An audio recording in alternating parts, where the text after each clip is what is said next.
Welcome to TheoTrade. This is Don Kaufman. February 16th, 2022. We are just moments after the cash close here on this Wednesday afternoon.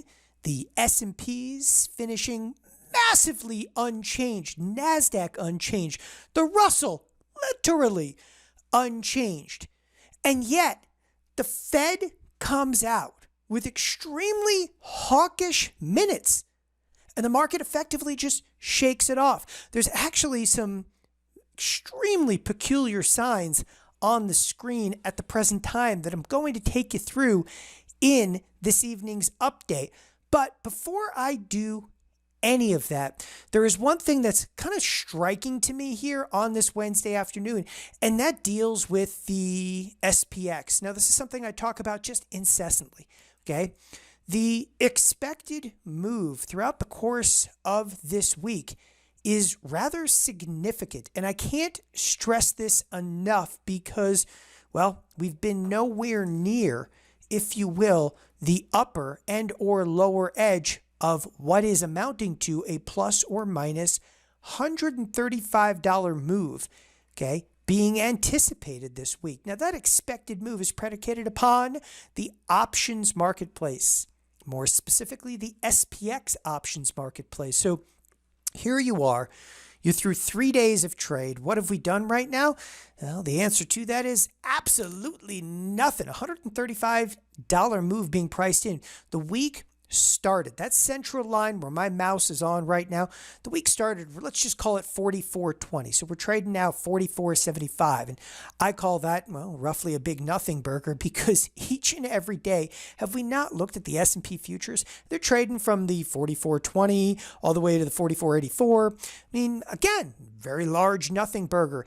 We have the ability to make some staggeringly large moves specific to Thursday and Friday of this week.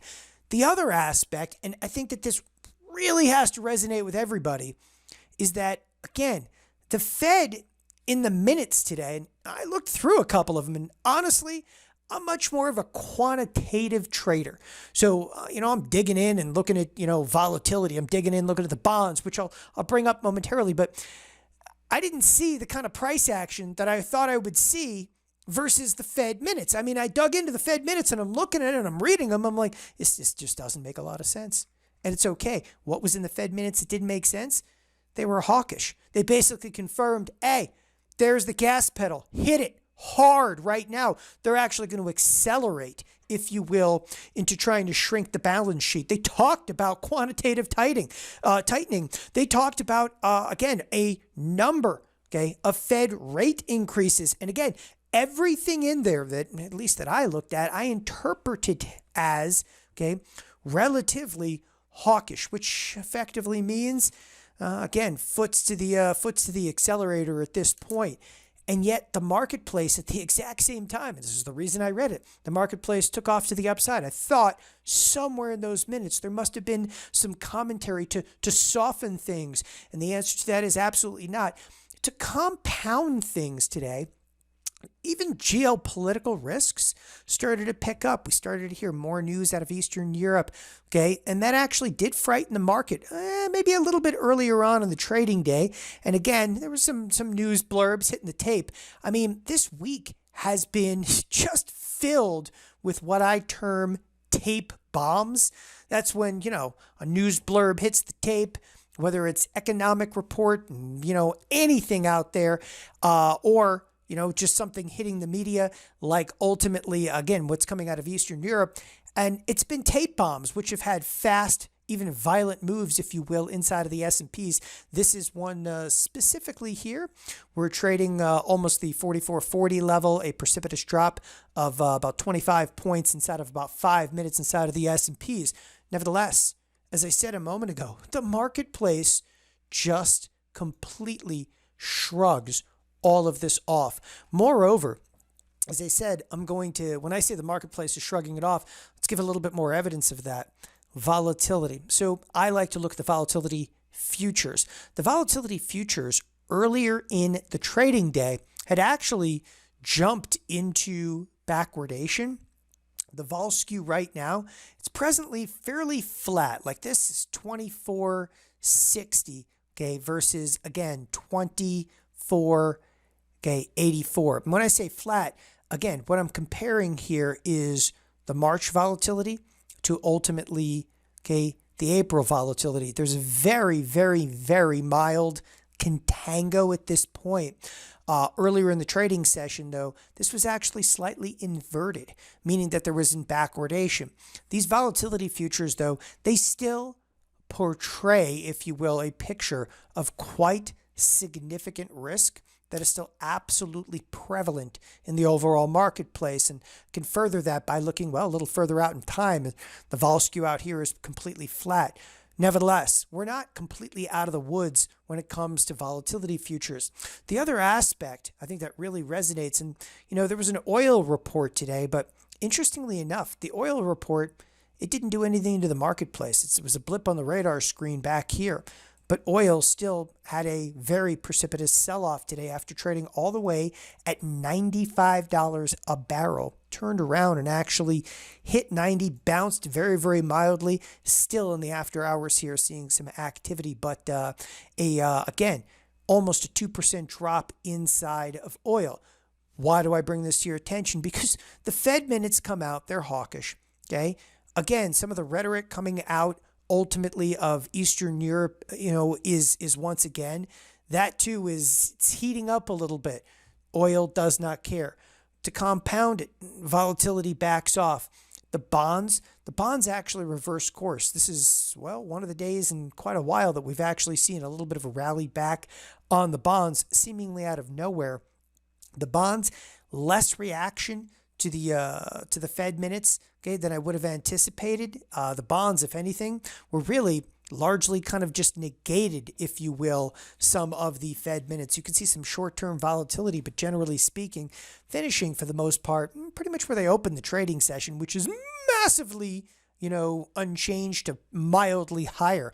Again, we're talking about in the ZB, 14 ticks. 14 ticks isn't even a half a point move. We've been seeing consecutively, okay, point and a half moves day in and day out. So the volatility kind of died down in there. All right. So what are we seeing? Oil backing off, volatility actually backing down, bonds rally mildly. Okay.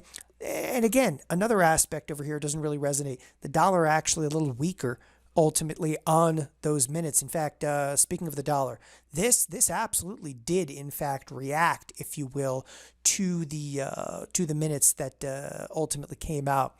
All right. So onward and upward, what to expect from here. With all of this being said, okay, I once again reference the point that I started with today, and that is there is this immense, okay, capacity, if you will, for the marketplace to move. One thing that you can't brush aside on a week like this, when the SPX says it's going to move $135 higher or lower, okay, listen, we're going to make a move, and we're going to make a substantial move.